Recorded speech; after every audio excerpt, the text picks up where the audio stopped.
Hello everybody, this is Todd Frazee and this is the video tutorial for the S60 145 cam or return rod.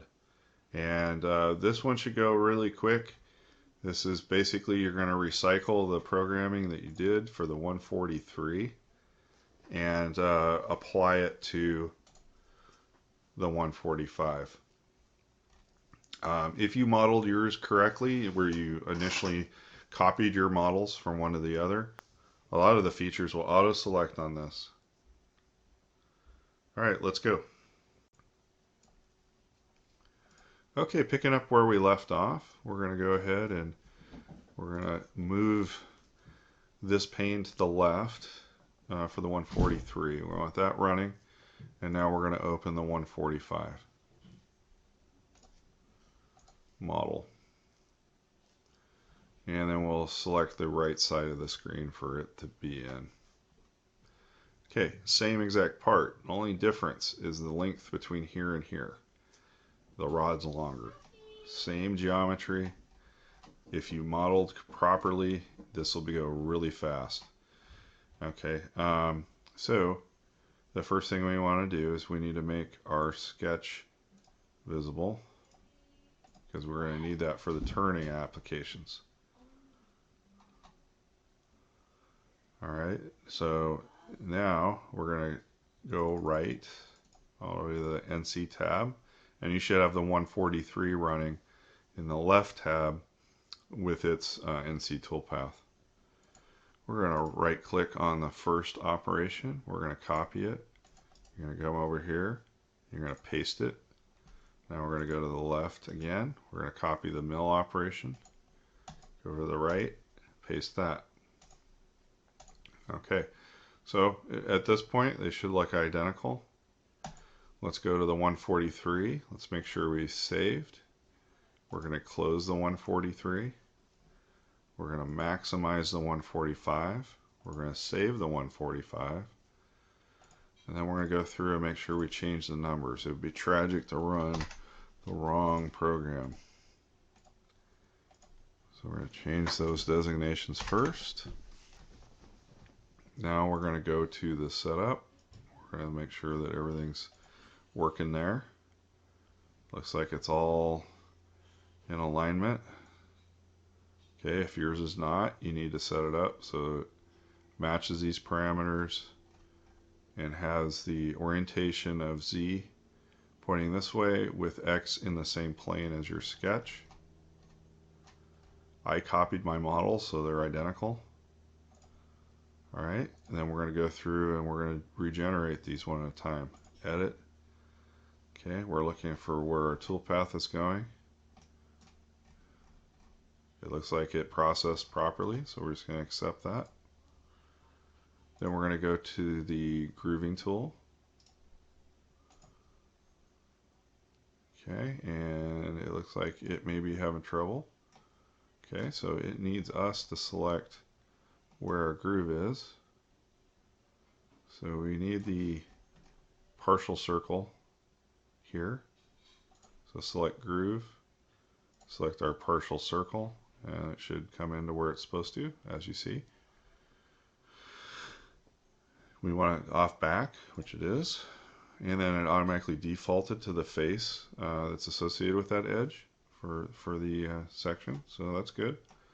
Our blue line should be a millimeter from the edge, and the rest of these we can leave at default. Okay, so we've got our grooving tool coming in to make that sharp. Now we're going to go to the turn profile, and if it's like the last one, it'll probably just auto select. So yeah, it's made from the same sketch since I copied the models, so it auto selected this profile, and if yours did not, that's what you want to select. And we're going to hit accept. So we get our roughing cuts and our finish cuts, leaving it on a stem here. And then our last operation is to part it off. And it looks like it associated to the correct geometry. It's going past center. So we'll accept that. There we go. We've just regenerated the lathe tools real quick. Now we're going to go on to the 145. milling operation. Let's double check our setup. Looks pretty good. I don't see any errors. We have our Z pointing in the correct direction. Got X pointing to the right. That's our datum because that's where all the dimensions come from.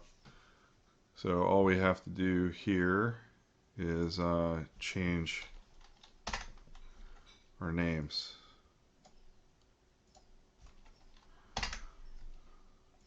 In fact, I neglected to do that on the lathe portion. So let's go back to there and make sure that we've changed those references in 3 places. The 3s become 5s.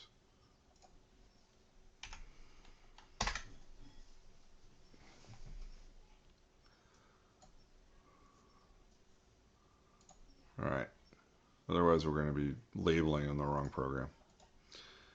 Okay, so let's go to our contour. So it's cutting the tab out here. So there's our edge we would be referencing. And let's edit that. And it's picked up the same line. So we should be able to say, we'll accept that. And we're going to go to spot drill. And it should have picked up both holes. Because again, they're just the same model. Same item IDs. I would still go through and click through them. You could just hit generate toolpath and it may solve it. But if you want to make sure that you're visually seeing it do the work, that's important. Okay, so here's our 55 thousandths drill. It's got the holes selected that we needed. Then we go to the reamer. Should have just the left side holes selected for the 59 thousandths reamer.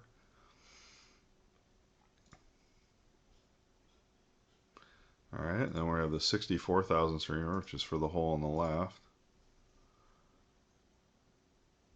Okay, looks good. And then our slot. And it looks like it's the correct line. Our tool path should be on the left.